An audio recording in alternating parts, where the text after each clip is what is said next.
Bismillahirrahmanirrahim. Saya beri judul tema sekarang ini adalah setelah habaib dihujat, selanjutnya para kiai. Arahnya begini, kalau kita melihat medsos dan kita mencermati bagaimana maraknya saat terakhir ini, bahwa sebagian netizen ini menghujat pelaksanaan khidmat para santri kepada kiainya atau kepada pondok pesantren, yang akhir-akhir ini dikatakan itulah perbudakan di dunia pesantren. Ini sesungguhnya adalah hujatan kepada para kiai, karena di Indonesia ini rata-rata yang namanya pesantren itu diasuh oleh para kiai.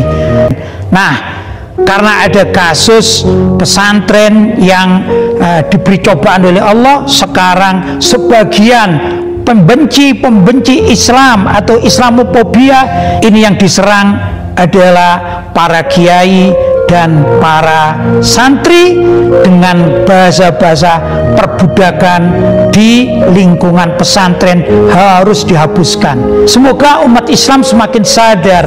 Beberapa waktu yang lalu itu dunia para habaib yang dihujat, sekarang giliran dunia para kiai yang menjadi sasaran caci maki mereka. Siapakah mereka? Pertemuan kali ini kita akan mengomentari daripada celotehan Kiai Basori. Dalam hal ini saya menanggapi bahwa ini tertuju kepada Kiai Basori. Seharusnya Anda sibuk dengan kepiawaian Anda, cukup Anda mengajar, baca kitab, itu sudah cukup bagi Anda, daripada Anda membuat statement celotehan yang ada di media sosial yang tidak sama sekali memberikan kemanfaatan bagi umat. Dalam hal ini tentu apa yang Anda nyatakan justru menunjukkan kebodohan Anda yang tak peka, yang tak melihat fakta yang sesungguhnya ada di lapangan. Jika Anda menggiring opini bahwa setelah habaib kemudian sekarang ada orang yang membenturkan hujatan-hujatan kiai kepada terutama musibah yang ada di Buduran Sidoarjo, yang Anda kaitkan ke sana hujatan-hujatan netizen yang banyak, seolah-olah Anda menggiring narasi bahwa ini adalah orang-orang yang ada di balik PWILS atau organisasi-organisasi yang kontroversial dengan organisasi FPI. Kalau kita melihat dan kita mencermati, sekali lagi ini kebodohan untuk Anda. Di mana mata Anda? Di mana telinga Anda?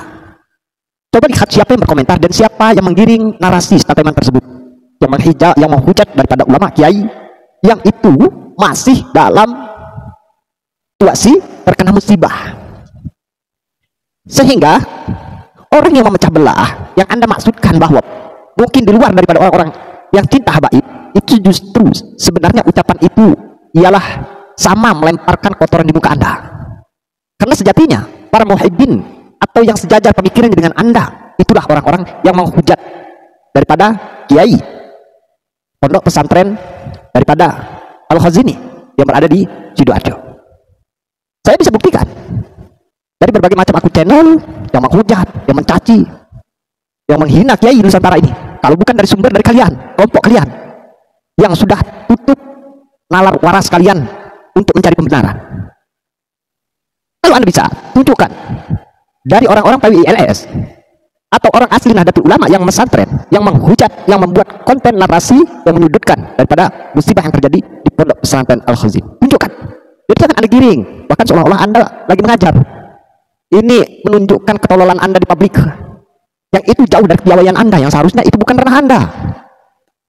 Kalau Anda memang seorang tokoh kiai ulama, sibuklah Anda dengan kegiatan Anda, ajari santri Anda dengan sopan santun, bacakan kitab-kitab, itulah keahlian Anda, tidak dengan membawa narasi di media sosial yang tentu justru ini memperkeruh suasana. Padahal hadirnya hujatan yang Anda tuduhkan itu lahir dari golongan Anda, dari kelompok Anda. Nalar Anda kemana? Mata Anda kemana? Lihat. Sekali lagi lihat. Itu yang saya ketahui yang ada di platform media sosial YouTube. Belum lagi ketika kita melihat TikTok dan sebagainya. Muhibbin Ba'alawi itulah yang ingin mencelakakan, bahkan kurang puas atas musibah yang terjadi di Buduran Sidoarjo yang menimpa pesantren Al-Khazin. Jadi jangan lempar batu semedi tangan. Ya sorry, perhatikan itu. Saya takzim dengan kiai, cuman saya lihat kalau orang yang katanya ulama seperti Anda, yang hanya bernarasi dengan nafsu Anda, mencari pembenaran tanpa penelitian dengan keilmuan, membenarkan itu tanpa dasar, saya rasa Anda sama halnya dengan orang-orang yang tidak sama sekali mengetahui tentang syariat agama yang sesungguhnya. Jadi paham kawan-kawan? Nah, ini ialah mungkin respon saya yang paling panas terhadap video-video yang ada terhadap Kiai Nusantara. Tapi ini demi untuk meluruskan agar Kiai ini sadar. Jadi jangan Anda membalikan sebuah fakta, menggiring umat seakan-akan orang-orang PWILS bukan dari orang-orang yang cinta habaib, bukan dari golongan habaib, padahal sejatinya mereka lah yang membuat narasi itu. Mereka itulah yang menciptakan kekeruhan, kegaduhan yang ada di media sosial. Otak Anda mana?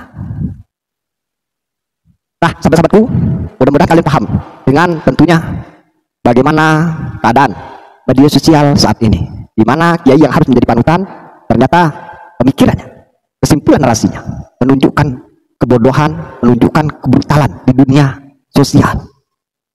Ini tentu hal yang memprihatinkan kita semua.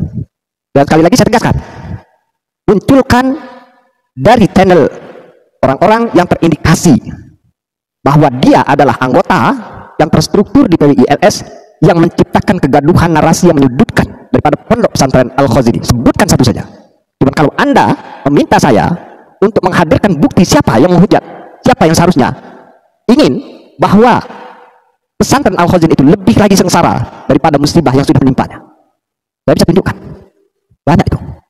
Atau tidak usahlah ini, lihat Anda channel dari Benteng Akidah katanya, kemudian AA Guru Cigarut, bagaimana statement-statement mereka, dan dari sekian banyak itu narasi di sana, komentar-komentar itu adalah para muhibbin Ba'alawi, paham itu? Sekian ratus bahkan ribuan komentar itu hadir dari muhibbin Habib Ba'alawi, bukan dari PWI. Otak gimana? Sekali lagi, ini adalah tanggapan saya yang paling emosional. Pada seharusnya dia, Kiai Basori, menjadi teladan, menjadi contoh, menjadi benteng, tapi dia menggiring narasi ini untuk memperkeruh suasana. Inilah kedangkalan otaknya. Nah, sahabat-sahabatku, mudah-mudahan kalian maksud dengan apa tentu yang menjadi harapan saya, jangan sampai kita termakan oleh narasi-narasi seperti ini. Kita sekarang tidak perlu ulama yang backgroundnya besar. Kita tidak perlu, tak butuh orang yang seakan-akan pintar nahu sorot dan sebagainya, tapi pintar bersilat lidah, tidak ingin mengkaji dengan hati nurani, dengan fakta ilmiah kebenaran secara tentunya kaidah ilmu atau tatanan keilmuan, tapi lebih condong berdasarkan emosinya, nafsunya. Ini tentu memprihatinkan bagi kita. Dari saya, mudah-mudahan apa yang saya sampaikan membawakan manfaat, dan mohon maaf kalau selain daripada Kiai Basori ada yang tersakiti, ada yang terzalimi, tentu banyak dari hal ini. Dan ini harus saya katakan, walaupun keadaan yang harus dirasakan pahit, demi untuk tentunya agar umat masyarakat ini tidak mudah mengambil kesimpulan, tidak mudah menyimpulkan satu narasi yang ini justru akan memperkeruh suasana. Dari saya, Amatul Hakim Medsos, salam akal sehat, wassalamualaikum warahmatullahi wabarakatuh.